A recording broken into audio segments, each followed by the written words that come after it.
I was jolted awake by the sound no solar engineer ever wants to hear at 2 a.m. A surge alarm screaming from my grid console like a banshee on fire. I stumbled out of bed, half asleep, eyes still adjusting, and stared in disbelief as my inverter showed an unexplained load spike of over 11 kilowatts. That was nearly triple the average nightly draw, and the source was marked as my outdoor port. Confused and furious, I threw on a hoodie and stormed outside with a flashlight and my phone in hand only to see a sleek white Tesla Model X glowing beneath the moonlight, plugged neatly into my private solar charger. And standing beside it, arms crossed like she owned the galaxy, was Karen from the HOA.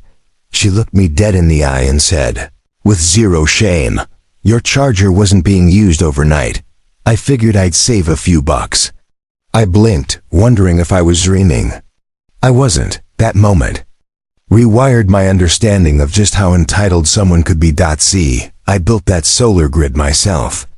As an electrical systems engineer, I designed every wire, every battery bank, and every inch of my off-grid setup with meticulous care. It wasn't just about energy. It was about independence. And here was this woman who'd already tried to find me for having unapproved solar panels visible from the street, now quietly jacking electricity for her luxury car, like she was borrowing a cup of sugar. My system had safeguards, of course, but I hadn't planned for this level of HOA arrogance. Not yet. The first time I saw Karen was during the HOA's annual meeting, where she volunteered to become the treasurer and was promptly elected by default, since no one else wanted the job. That should have been our warning. She immediately began referring to herself as Executive Officer of Community Standards, and started throwing her weight around, slapping people with fines for ridiculous things. Mailboxes not being the right shade of beige, kids' bikes left on porches, and my favorite, excessively green grass, which was apparently unfair to other residents. Most neighbors just rolled their eyes and complied to avoid the hassle. I, on the other hand, made the mistake of installing an outdoor battery housing near the fence. It matched my house. It was legal. But according to Karen, it invited property theft and visual disharmony. That's when she first tried to flex her fake authority, telling me to move the unit or face escalating fees. I showed her my city-approved permits and explained that my system was off-grid, fully compliant, and none of her concern. She didn't like that. The next week, I received a formal HOA warning letter printed in Comic Sans. I laughed, tossed it into my shredder, and carried on. But now, this wasn't about aesthetic preferences. She had crossed the line from annoying busybody to full-blown power thief. As I stood in my driveway staring at the Tesla's humming charger, I asked her if she was serious. "You can't just plug into someone's private energy system." "Karen," I said, trying to stay calm. She looked confused, then smug. "You put it on the outside of your house," she said, as if that gave her the right. "And since we're all part of the same community, technically the energy belongs to everyone." I was stunned by the logic. She was treating my custom-engineered system like a shared garden hose. I reminded her again that the HOA had nothing to do with my power grid. She rolled her eyes and said, "You should be grateful I'm charging clean, I'm not burning gas." That's when I knew this was war. I didn't shout. I didn't yank the cable out or throw a fit. I just walked back inside, opened my console, and recorded the logs. The grid showed a 73% drain from her vehicle in just over 4 hours. That was nearly a full charge, translating to dozens of dollars and wear on my battery cells. Multiply that by how many times she'd done it before without my knowledge, and the theft was no longer minor. I pulled surveillance footage from my driveway cams. Sure enough, there she was on multiple occasions, sneaking into the side yard at night, plugging in, then casually walking away like it was a public outlet. It wasn't an accident. It was a pattern. The next morning, I walked over to her house, knocked, and calmly explained everything again. I offered to let it go if she agreed to stop and reimburse a portion of what she had taken. I even printed the data for her. She smirked and said, "Oh please. You really think I'm paying you for sunlight?" Then she closed the door in my face. Later that week, she had the audacity to file a complaint against me through the HOA, claiming I was hoarding renewable energy in an exclusionary manner. I thought it was a joke until I got another violation notice in my mailbox. She accused me of anti-community behavior and claimed her rights as a board member gave her access to external utility infrastructure. My blood boiled. I wasn't about to play defense anymore. That night, I decided I'd had enough. She wanted power? Fine, I'd give her all the power she could handle. I spent the next few evenings designing a dummy porta decoy outlet rigged with a safe but intentionally unstable surge loop. The moment she plugged into it again, it would trip a concealed relay that dumped non-lethal chaotic voltage through the line. It wouldn't harm her or the car permanently, but it would fry the charger and scare the life out of her. All within technical safety limits. All completely legal. By Friday, the trap was in place, hidden behind a faux access panel that looked just like my real charger. A big yellow sign warned, "Private grid, do not use." But I knew she'd ignore it. Karen never saw a boundary she didn't want to cross. I didn't have to wait long. Saturday night, around 1:40 a.m., my console lit up again with a surge alert. I leaned back in my chair, smiled, and brought up the camera feed. And there she was.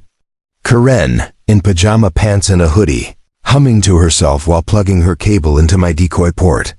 10 seconds later, the Tesla jolted, hissed, and shot a blinding arc of sparks out of the charger socket. Karen screamed and stumbled back, falling onto her lawn like a cartoon villain. The car went dark.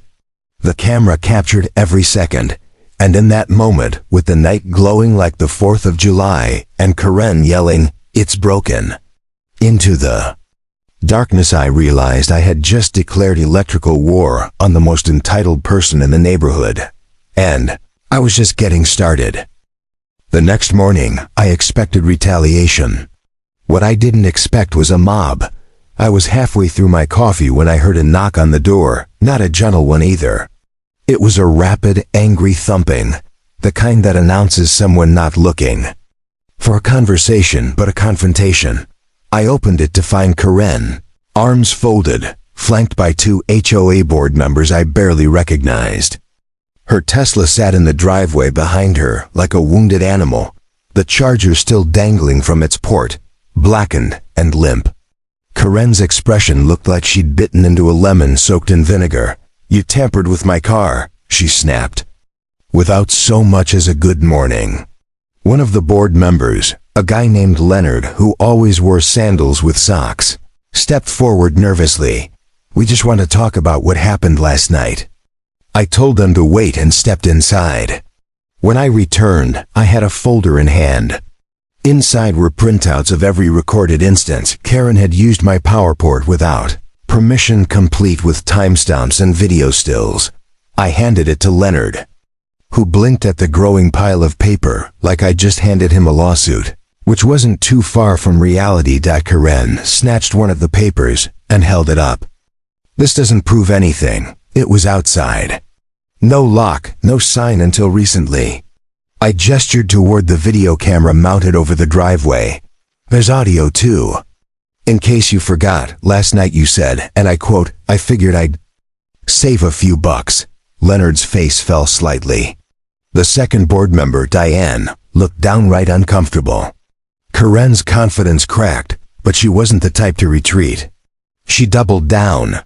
"I'm filing an HOA complaint for sabotage. You damaged my property," she said. I shrugged. "Your unauthorized use stripped a surge on a decoy port. That's not my problem. It's documented. You ignored the warnings. You trespassed. And if you want to talk damage, let's talk about what your charging did to my battery bank." She didn't care. She was already turning back to her car, calling someone on speaker. telling them to prepare a formal incident response. That same afternoon, I received a hand-delivered letter, another violation notice from the HOA, this time for installing dangerous electrical equipment without board approval. I laughed so hard I almost dropped it in the recycling bin. Instead, I kept it knowing it would look fantastic stapled to the counter-complaint. I was preparing.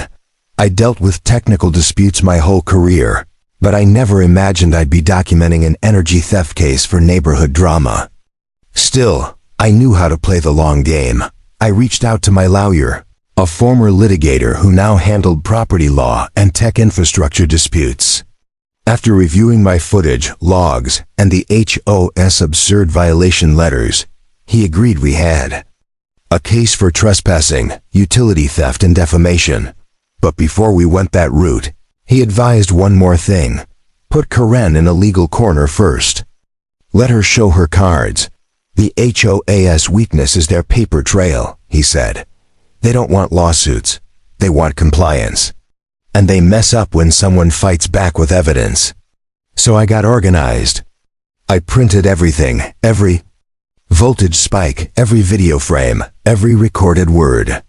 I sent a cease and desist letter through my lawyer, delivered to Karen and CC'd to the HOA board. Within it, I included a formal demand to stop all attempts to access my energy infrastructure. Face civil litigation. That was the legal part. For the fun part, I installed a digital display sign at the edge of my property powered by the solar grid. It cycled messages like, "Private energy zone. Trespassers will be fried, legally. Stealing sunlight? Really, Karen?" It was cheeky, it was bright. It was impossible to miss. And boy did it stir the pot. By the weekend, people were talking. Neighbors began stopping by to ask what the drama was about. I didn't spread anything, but the footage from the Tesla zap had apparently made it into the hands of some teenagers across the street. They edited it with dramatic music and uploaded it to social media.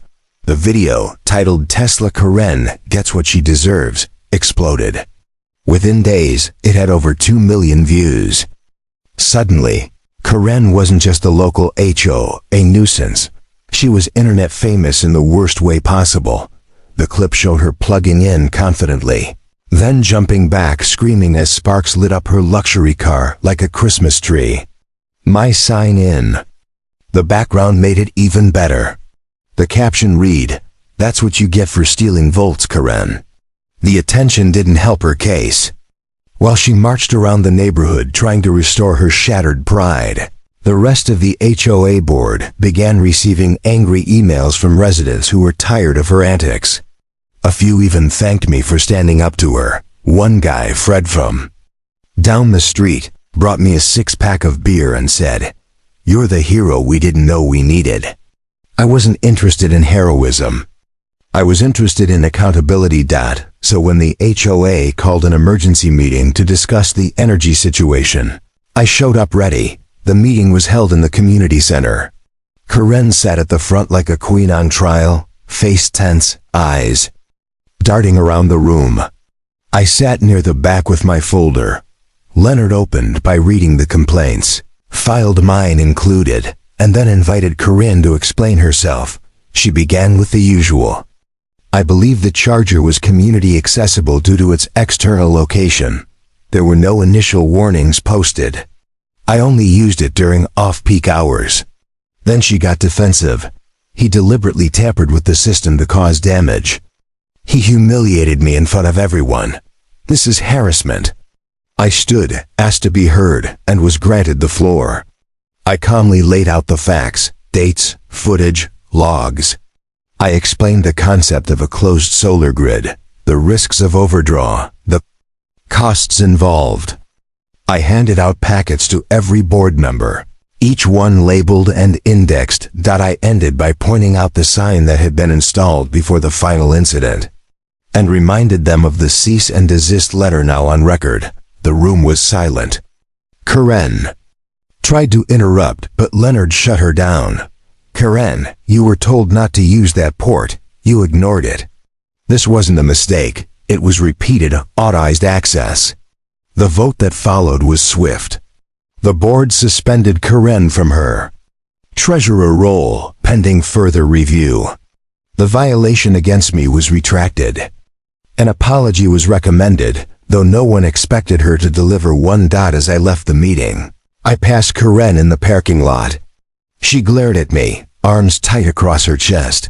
"This isn't over," she hissed. I smiled and replied, "No, it's just beginning."